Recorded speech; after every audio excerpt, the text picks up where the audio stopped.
दोस्तों जय माता दी।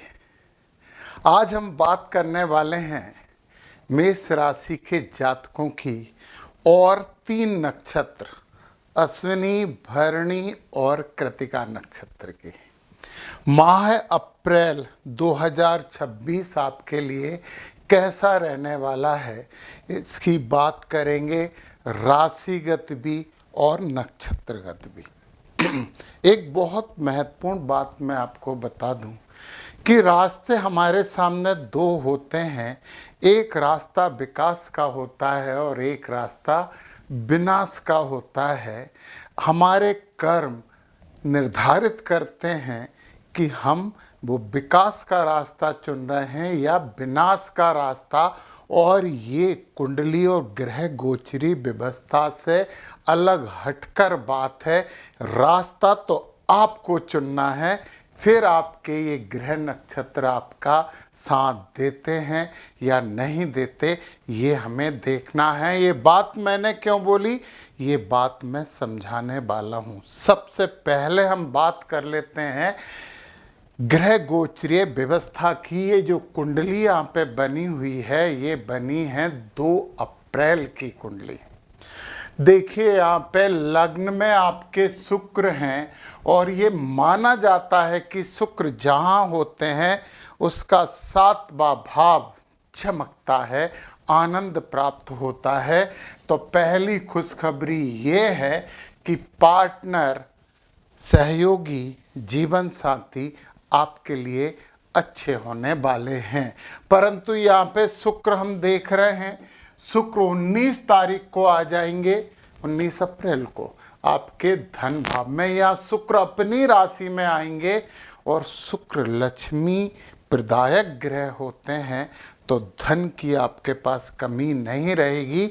19 मार्च के बाद ये पहली और अच्छी बात आपने सुनी। अब हम देखते हैं कि गुरु महाराज मार्गी होके यहाँ पे पराक्रम भाव में बैठे हैं। ये सत्य है कि गुरु का पराक्रम से कोई लेना देना नहीं है, गुरु का मतलब तो ज्ञान से है। परंतु गुरु की दृष्टियों का तो हर चीज़ों से लेना देना है। और गुरु की दृष्टि जो है ना, वो अमृतमयी होती हैं।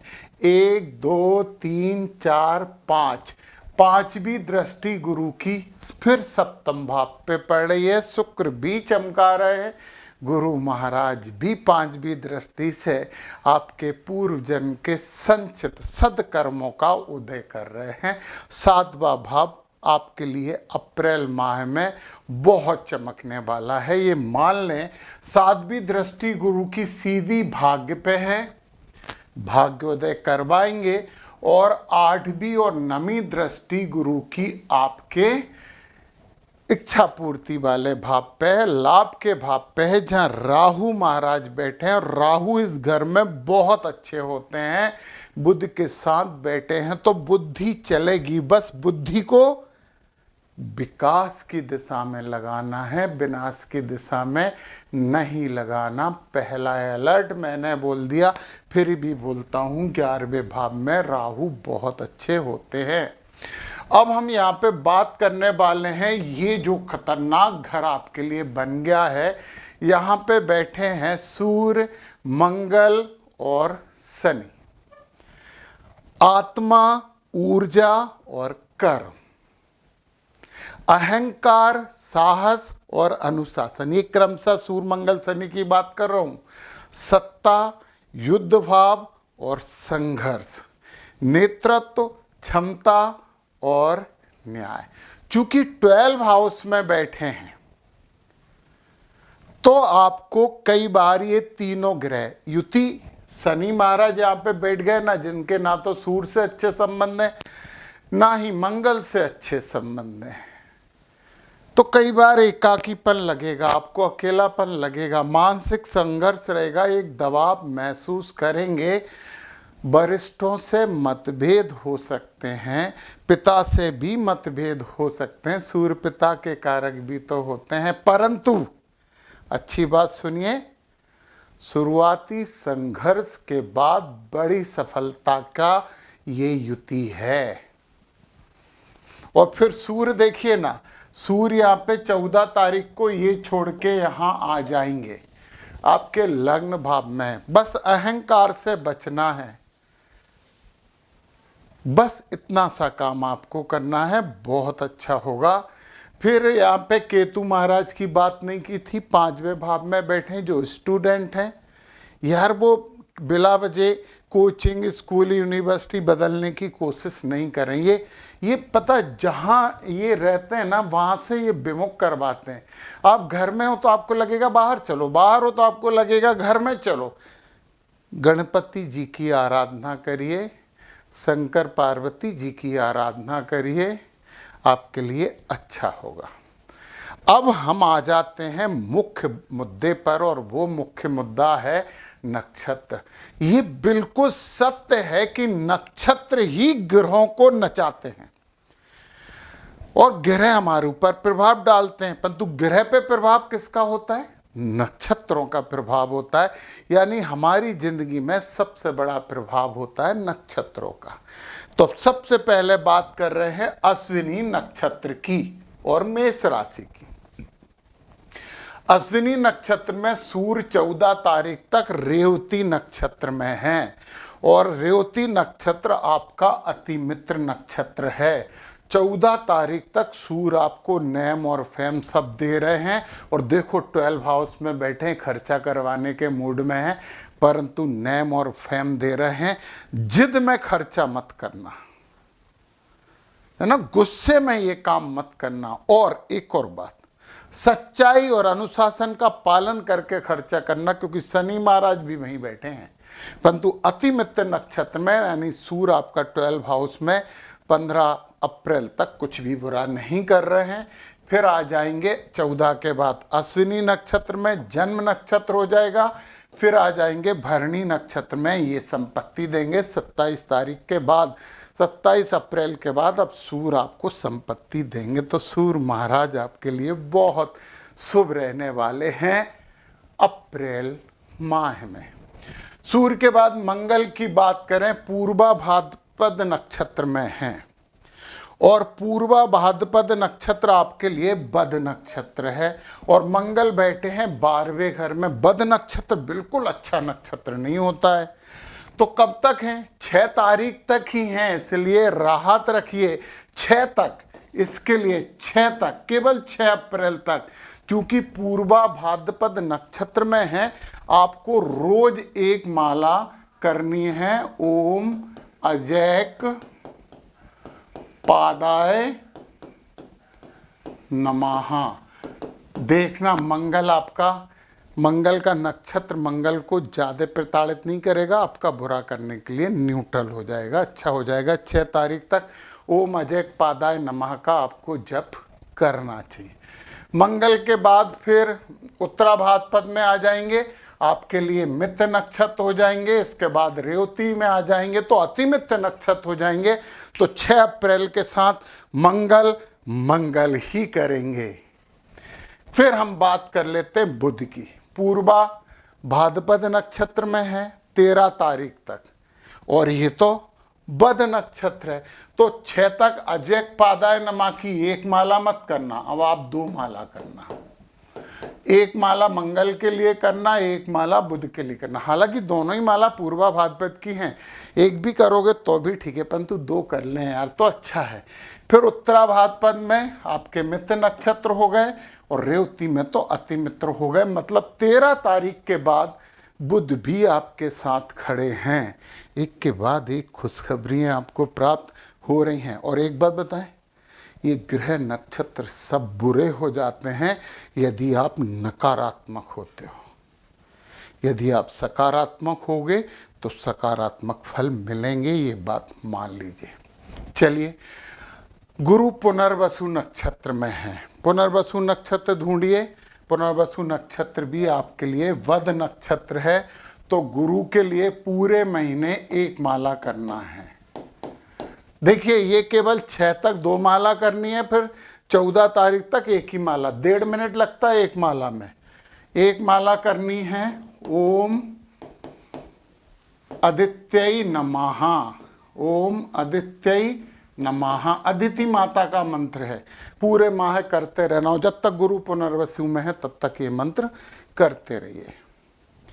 फिर गुरु के बाद शुक्र अश्विनी नक्षत्र में है, जन्म नक्षत्र है, भरणी नक्षत्र में है तो भी अच्छे हैं। 16 तारीख से कृतिका में आके थोड़ी सी समस्या करेंगे, तो शुक्र के लिए 16 तारीख से आपको करना है ओम आग्नेय नमः। 16 तारीख के बाद करना है ये करना है पूरे महीने, ये 6 तक, फिर 14 तक, बस 14 तक अजय पद है। 16 के बाद आग्नेय नमः। 2 मालाएं कम हो गई, 1 माला करनी है। शनि उत्तरा भाद्रपद में है, आपके मित्र नक्षत्र हैं, शुभ है आपके लिए। और राहु सदभिषा नक्षत्र में है, ये साधक नक्षत्र है, ये भी आपके लिए शुभ है। और केतु मघा नक्षत्र में है, तो मघा नक्षत्र देखिए इसमें कहाँ है, ये जन्म नक्षत्र है, ये भी शुभ है। तो अश्विनी नक्षत्र वालों के लिए मेरे पास बहुत सी खुशखबरियाँ थी जो मैंने दी हैं। अब हम बात करने वाले हैं कृतिका नक्षत्र की। चलिए कृतिका नक्षत्र कृतिका बाद में, भरणी नक्षत्र की बात करें। सूर्य रेवती में है 14 तक, मित्र हैं। फिर अश्विनी में आ जाएंगे, अति मित्र हो जाएंगे। फिर भरणी में आ जाएंगे तो जन्म नक्षत्र में हो जाएंगे। मतलब सूर्य के लिए कुछ नहीं करना, सूर्य आपके साथ हैं भरणी नक्षत्र वालों। चलिए, मंगल पूर्वा भाद्रपद में है, साधक नक्षत्र हैं, बहुत अच्छे हैं। 6 तारीख से उत्तरा भाद्रपद में आ जाएंगे तो फिर मंगल वद नक्षत्र बन जाएंगे। और उत्तरा भाद्रपद नक्षत्र के लिए आपको मंगल के लिए करना है ओम अहेर बुधन्याय धाहे बुधन्याय नमः। ओम अहेर बुधन्याय नमः की 1 माला करिए 6 तारीख से 23 तारीख तक। केवल कब से कब तक? 6 to 23 ओनली अप्रैल। फिर रेवती में आके आपके मित्र नक्षत्र हो जाएंगे, तो ये बहुत अच्छे होंगे। चलिए बुध की देखें, पूर्वा भाद्रपद नक्षत्र में है, साधक नक्षत्र हैं। 13 से 21 तक उत्तरा भाद्रपद नक्षत्र में होंगे। ओम अहेर बुधन्याय नमः की कब से कब तक? 13 से 21 तक 2 मालाएं करना। 6 से 23 तक ये कर रहे हैं, 13 से 21 तक 2 मालाएं करना है आपको। चलिए, गुरु पुनर्वसु नक्षत्र में है, और पुनर्वसु नक्षत्र जो आपके लिए है वो तो बहुत अच्छा दिख रहा है। यहाँ पे कहाँ गया, ढूंढे जरा। पुनर्वसु नक्षत्र साधक नक्षत्र है, गुरु आपके साथ खड़े हैं। गुरु का आशीर्वाद बहुत बड़ा आशीर्वाद होता है। फिर शुक्र अश्विनी नक्षत्र में है, अतिमित्र नक्षत्र में, बहुत अच्छी बात है। भरणी में आएंगे तो जन्म नक्षत्र में आ जाएंगे, कृतिका में आ जाएंगे तो और अच्छे हो जाएंगे। शुक्र तो आपको बहुत धन देने वाले हैं। शुक्र के बाद फिर रोहिणी में आएंगे, तो रोहिणी में भी थोड़ी सी समस्या। 25 तारीख के बाद रोहिणी नक्षत्र के लिए आपको कुछ काम करना है। तो रोहिणी नक्षत्र के लिए आप 25 के बाद ओम प्रजापते नमः की माला कर लीजिए। शनि उत्तरा भाद्रपद नक्षत्र में, बद नक्षत्र में शनि की समस्या है। और उत्तरा भाद्रपद में ओम अहिर बुधन्याय नमः की माला आपको करनी चाहिए 1 to 30। तो आप 2 माला 1 तारीख से 30 तक करते रहो। ओम अहिर बुधन्याय नमः, 2 माला में 3 मिनट लगते हैं। इतना समय तो अपनी किस्मत को ठीक करने के लिए देना पड़ता है ना। कितनी मेहनत करते हैं प्रतियोगिता परीक्षा के लिए। राहु सदभिषा नक्षत्र में है, प्रत्यरी नक्षत्र है। राहु के लिए पूरे महीने आपको काम करना पड़ेगा। ओम वरुणाय नमः करिए। राहु आपकी कुंडली में अच्छी जगह पे बैठे हैं, ओम वरुणाय नमः करोगे तो अच्छे फल भी मिलेंगे। और केतु है मघा नक्षत्र में। मघा नक्षत्र देखिए कहाँ है, अतिमित्र नक्षत्र है, तो केतु तो आपके साथ खड़े हैं। चलिए अब हम बात करते हैं कृतिका नक्षत्र। इसमें भी तो होती है मेष राशि। सूर्य है रेवती में 14 तक, सूर्य हैं आपके रेवती में, बद नक्षत्र है 14 तक सूर्य। ये कृतिका नक्षत्र के लिए बात हो रहा है। 14 तक आपको करना है ओम पूखड़े नमः 14 अप्रैल तक। और इसके बाद सूर्य आपके लिए बहुत लंबे समय तक सहयोग करने वाले। 14 अप्रैल तक संभाल लीजिए सूर्य को। फिर मंगल है पूर्वा भाद्रपद में, मंगल यहाँ पे पूर्वा भाद्रपद में प्रत्यरी हैं, फिर उत्तरा भाद्रपद में आ जाएंगे। तो पूर्वा भाद्रपद में जब मंगल हैं तो मंगल के लिए हमें करना है एक मंत्र ओम अजैक पादाय नमः। कब तक करना है? 13 तक। 13 के बाद मंगल अच्छे हो जाएंगे, फिर 21 से आएंगे रेवती में। फिर 21 तारीख के बाद आपको करना है ओम पूखड़े नमः की एक माला, ओम पूखड़े नमः की एक माला। दोस्तों नक्षत्रों को संभाल लो, जिंदगी संभल जाती है। तो फिर हमने यहाँ पे बुध को संभाल लिया है ना। तो मंगल की बात कर ली हमने। पूर्वा भाद्रपद में प्रत्यरी है तो पूर्वा भाद्रपद में ओम अजैक पादाय नमः मंगल के लिए भी करिए। फिर उत्तरा भाद्रपद में ये साधक हो गए, फिर रेवती में आएंगे तो ओम पूखड़े नमः। मतलब मंगल और बुध के लिए एक सा उपाय है, क्योंकि दोनों एक से चल रहे हैं, इत्तेफाक। गुरु पुनर्वसु नक्षत्र में है, प्रत्यरी नक्षत्र है। गुरु के लिए पूरे महीने आपको एक माला करनी है, और वो माला है ओम आदित्य नमः। बस पूरे महीने करनी है। ये माला करने में 1.5 मिनट लगता है। शुक्र अश्विनी नक्षत्र में है, और अश्विनी नक्षत्र मित्र है, फिर भरणी अति मित्र हो गए, फिर कृतिका आपके जन्म हो गए, रोहिणी आपके संपत हो गए। शुक्र आपके लिए पूरे माह पॉजिटिविटी दे रहे हैं, तो आप भी पॉजिटिविटी रख लीजिए। शनि उत्तरा भाद्रपद नक्षत्र में, देखते हैं उत्तरा भाद्रपद साधक नक्षत्र, शनि भी आपके साथ है, कुछ नहीं करना। और फिर इसके बाद राहु शतभिषा नक्षत्र में, ये भी 6 नक्षत्र, राहु भी आपके साथ है। और केतु है मघा नक्षत्र में, और मघा नक्षत्र भी मित्र नक्षत्र है, ये भी आपके सपोर्ट में। 1 2 3 मंत्रों की माला करनी है। ये माह संभल जाएगा। बहुत अच्छा करिए। मेष राशि मंगल की राशि के जात को बहुत अच्छा आप करोगे। नक्षत्रों के बारे में, इस चक्र के बारे में यदि पूरी तरीके से समझना है तो डिस्क्रिप्शन में लिंक है, उस पर क्लिक करके मेरा ऐप डाउनलोड करके आप कोर्स प्राप्त करके अपनी नॉलेज और अपना सफलता का स्तर बढ़ा सकते हैं। और इस चैनल को आपने बहुत प्यार दिया है तो शेयर करिए, अपने मित्रों को बताइए, उनका भी फ़ायदा होना चाहिए। और सब्सक्राइब तो आप कर चुके हो, दूसरे लोगों से भी करवाइए। जय माता दी।